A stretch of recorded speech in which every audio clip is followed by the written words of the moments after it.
Welcome to Playbook for Performance, the official podcast of Shawna Corden, the Joan of Arc for corporate healing and performance. Join the quest to make work fun again by preparing leadership for engaging workplaces. And now, your host.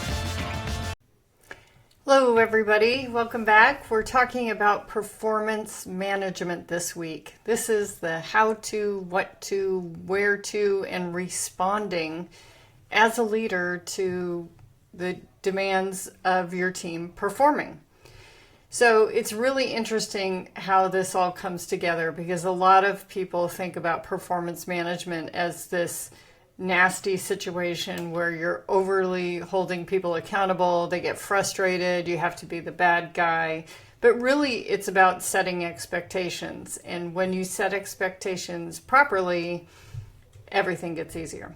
So I'm Shawna Corden. I'm a coach. I specialize in working with leaders and their teams to get their teams to perform just as well as they possibly can. And my job is to make it easy for you as a leader to have this Cliff Notes, version of leadership where you can execute on these daily habits that make your job so much easier. Now, it does require some discipline. It's sort of like eating your vegetables, but it makes your life so much easier. So let's get into it. So what is considered performing? A lot of times people confuse kind of a job description with a position plan. The job description is a general description of the role in this very timeless sense. It's not adjusted or tailored for the individual or the demands of the year. It's kind of like what you would post in a job opening that says, hey, we're looking for a team coach and they need to be able to hold people accountable and help us paint our vision and distribute the work and things like that. That would say, oh, this is a job for Shawna Corden. Versus if the job description talked about something entirely different, if they were talking about spelunking or something like that. So it gives you some direction there. The position plan is more specific. It gets tailored for the person and it's tailored for the year, because year after year, the demands in terms of the business plan change.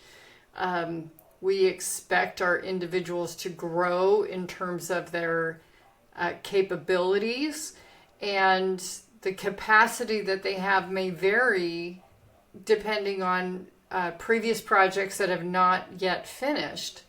They need to continue to go forward. So what it really should do in terms of the position plan and the performance expectations for the year, it should set expectations for the work that is to be done and how the work should be done. I've had many a project manager reporting to me in the past. Some of them are very gentle, they get work done, they make friends with everybody. I have others that are bulls in a china shop. And although they both get the work done, one of them has team members that are clamoring to work with them again and again. And the other one is like, yeah, I'll take a hard pass on that one because I was left bruised and bloodied after working with that individual. So that's what I mean about how the work should be done. By when? So what are the dates that things are due? It's really to ensure that you and your individual contributor or manager, depending on your level, are on the same page. And we've used this metaphor about paint the shed lots of times in the past. It comes from Brene Brown. If I ask you to paint the shed, I want you to tell me, as the recipient of that task, tell me what the painted shed looks like so that I know that we're on the same page. We also want to create an understanding of how their time will be spent on projects and programs and how it might be balanced throughout the year. I work with a lot of wealth planners, wealth management, and they have very busy seasons depending on their practice. It might be very busy at the end of the year for tax advantage purposes. It might be very busy right before submitting taxes. It could be very quiet in the summer when lots of people are taking holiday. It just depends. Other practices are different. And so can you shed some light for your individuals about how business will, wax and wane throughout the calendar year? I always like to use a kind of a pie chart that says, 30% of your job is going to be doing this particular kind of work. Might be kind of, I call it housekeeping, but it's email, response to email, things like that, meetings, all of these things that have nothing to do with your individual projects. They are simply just part of the job. It's kind of the care and feeding of the role. Another 20% is going to be on this big breakthrough project that we have, and it's going to take a lot of focus, but it's only going to be quarters 2 and 3.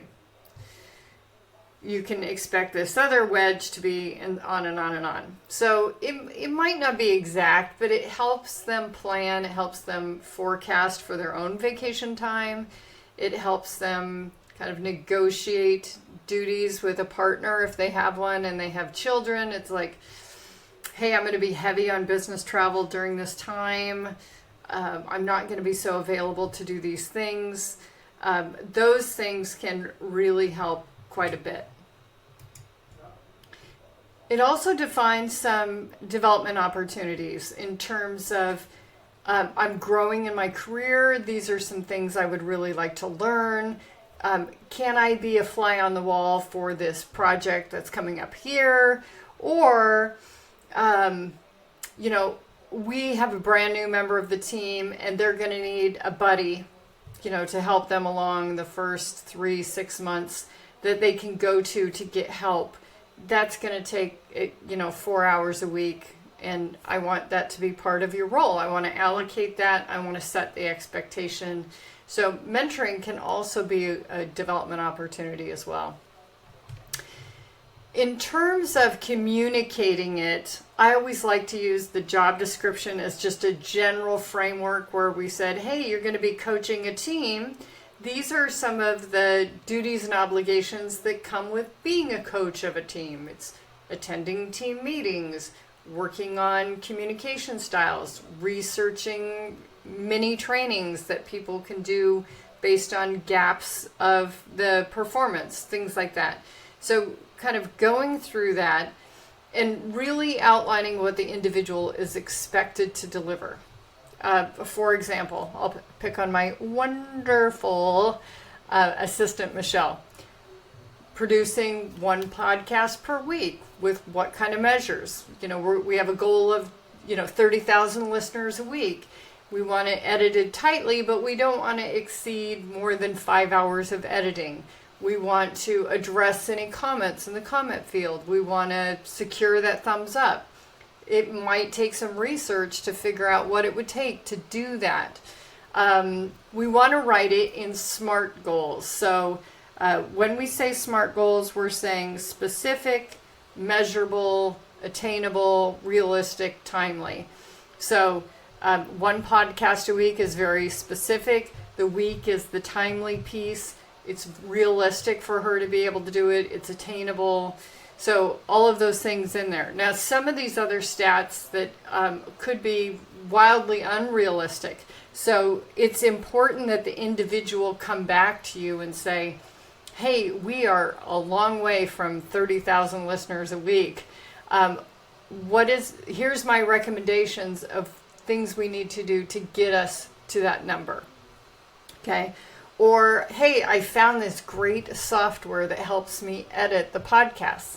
And here's how much it costs, and this is how much time it's going to save. Great. Have the individual submit those recommendations to you. That's part of their performance. It's not just to be the soldier that goes and executes exactly without question. Depending on these knowledge workers, we really want them to come back and make suggestions, look for opportunities for improvement, go out of their way to make it even better. Now, if you're from the world of project management, you know that we have a tenet of project management that says no gold plating, right? Which is kind of going above and beyond and over delivering because our clients aren't paying for that piece.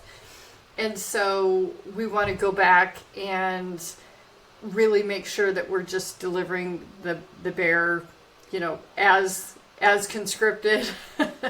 But in general, I think for most performance, we do want individuals to look at how they can go above and beyond. And that might be worth a discussion with your individual contributors or your managers to say, yes, I would love you to go above and beyond here. This space, not so much. Either this client we already know is not going to renew with us, and so we're not trying to sweeten the deal for them, so on and so on. There could be lots of reasons.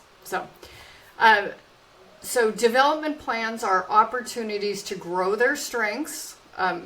For those of you who've been listening to the podcast for a while, you know that this is a big soapbox issue for me. I hate it, and hate is not too strong of a word, when leaders have development plans solely focused on challenges or weaknesses of an individual.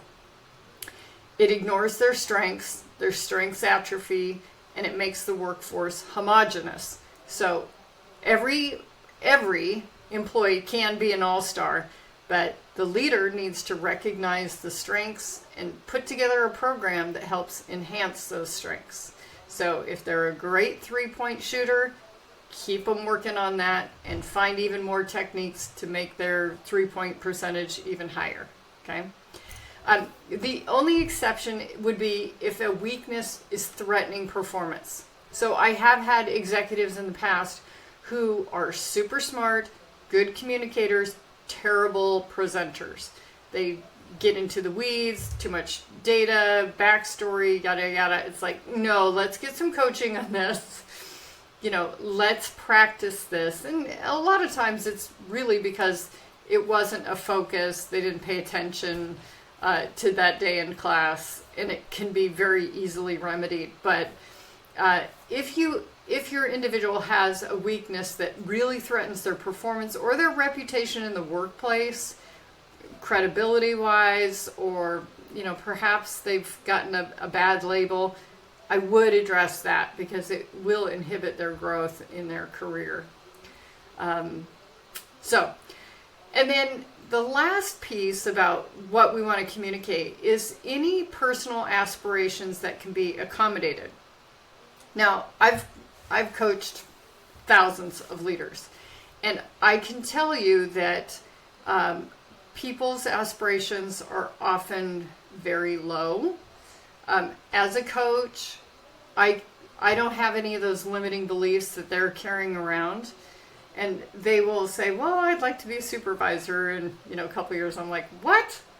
By that time you could be a director. So if they have those ambitions, be sure to challenge them in a healthy way, and note your belief in them. Note that they either have all the raw attributes, or they are so close in terms of skill development, or if they seem to be missing something in the formula, that there's an opportunity to plug that piece of the formula in there. That would be the last thing in terms of what we want them to deliver over the year.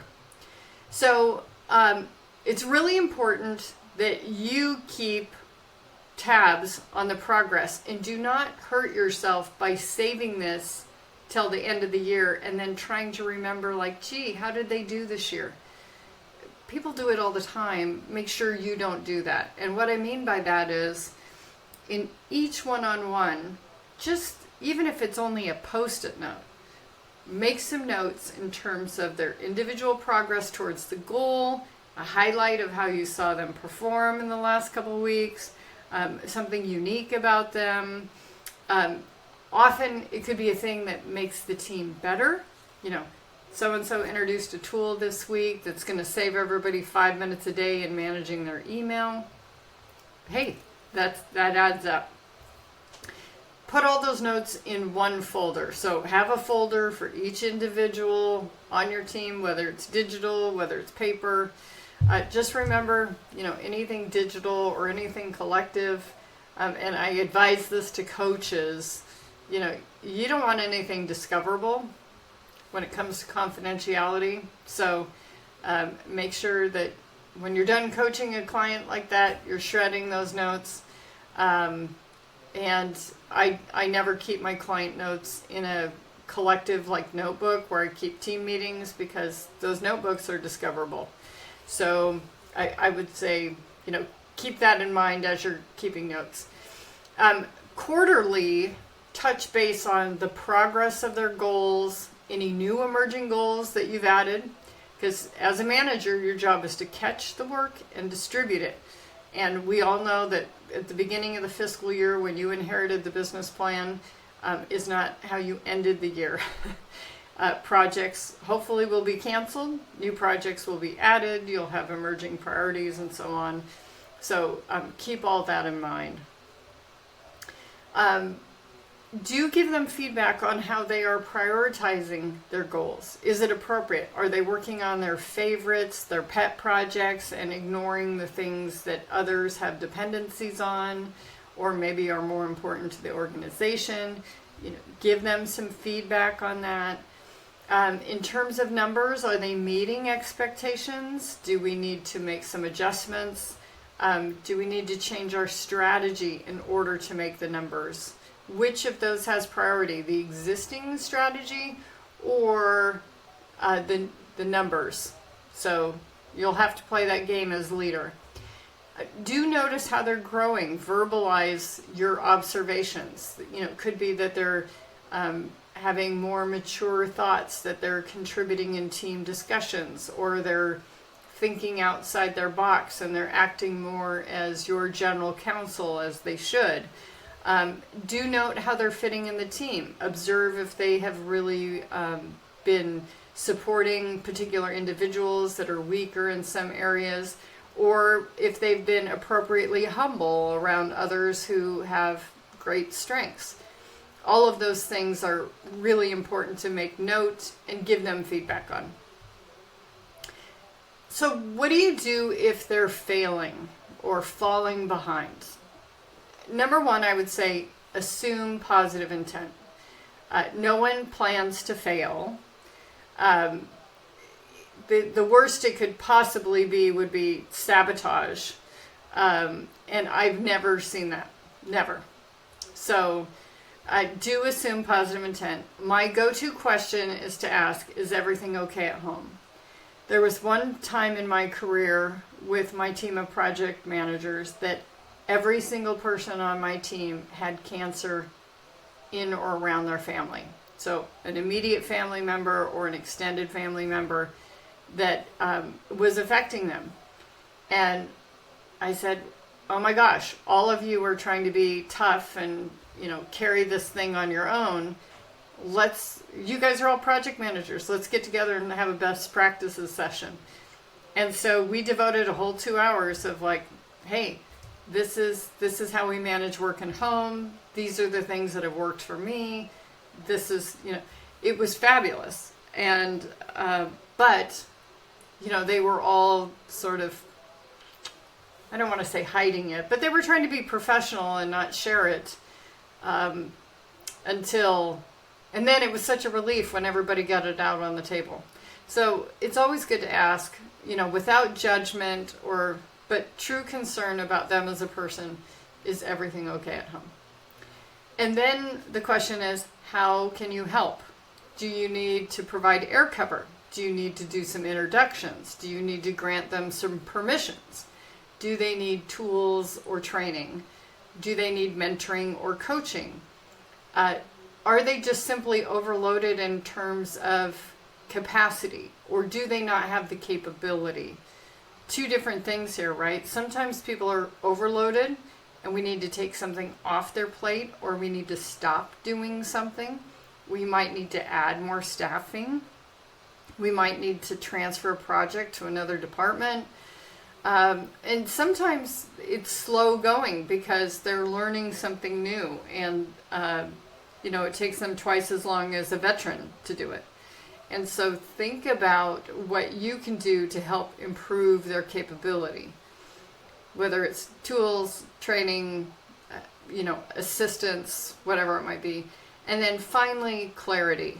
Clarity just goes so far. I know we've talked about this on the podcast a million times about connecting the dots from the business plan to what they do individually, on a regular basis. But it just makes so much of a difference for people to know, hey, I'm delivering as expected.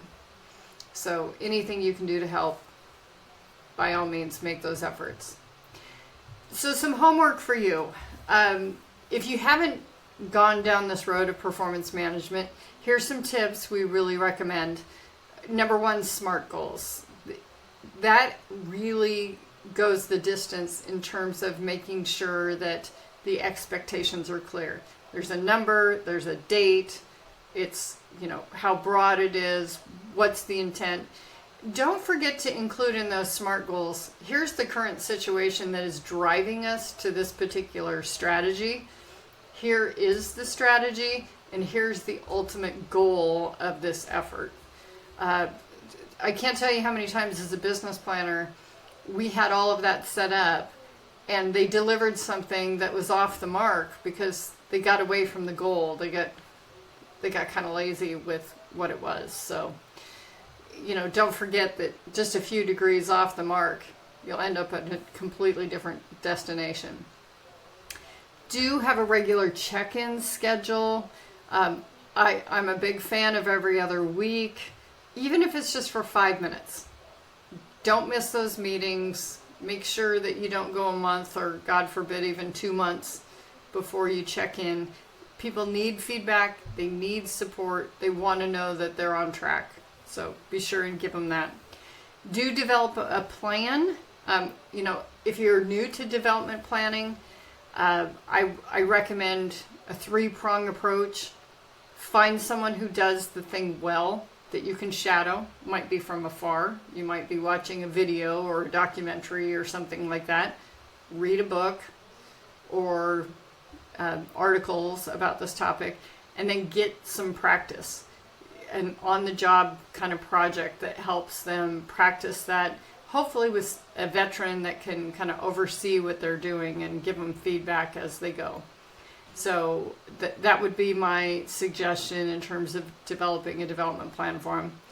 Do recognize achievements, even those who are not wired for words of affirmation want to know that they're on track. So be sure to have some specific feedback for them. Good job is not enough. It's, hey, you're doing a good job by doing X, Y, Z. The podcasts are engaging, the video is interesting, the lighting is good, whatever it might be. Do address underperformance as quickly as you observe it. It's uncomfortable, but again, it's an opportunity to create clarity. And as my physical therapist says, it's just another opportunity to excel. So look for an opportunity to catch it, be gentle about it, have some structure to address it and correct it quickly. You don't want it to get out of control. And then finally, and I would suggest assigning this to your team, look at some technology that you can use to implement performance management.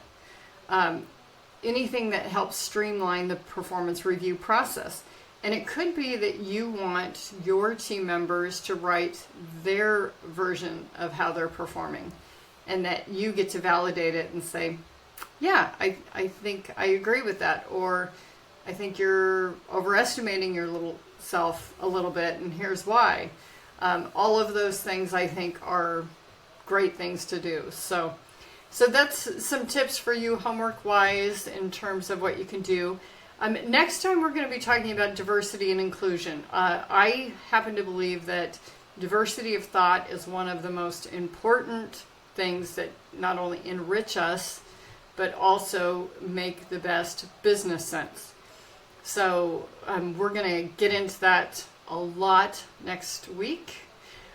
Don't forget, if you're struggling with your team or if you're struggling with your leadership, you would like to be more confident in how you lead the team, you want to know how others are doing it, things like that. We offer leadership coaching, we do team coaching, we do workshops, everything from DISC communication styles to, well, you name it. Give us a call and we can talk about your needs and how we can help you. So you can reach us at the podcast at, podcast at shawnacorden.com or Shawna at shawnacorden.com. Until next time, take care. Thank you for listening to Playbook for Performance. To learn more about Shawna Corden, her consulting programs and tools, please visit her website at shawnacorden.com and follow us on social media at Shawna Corden.